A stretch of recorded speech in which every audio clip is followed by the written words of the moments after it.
చక్కని సీతకి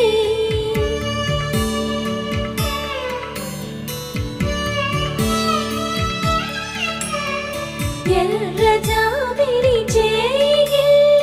రాముడేడని అడుగుతుంటే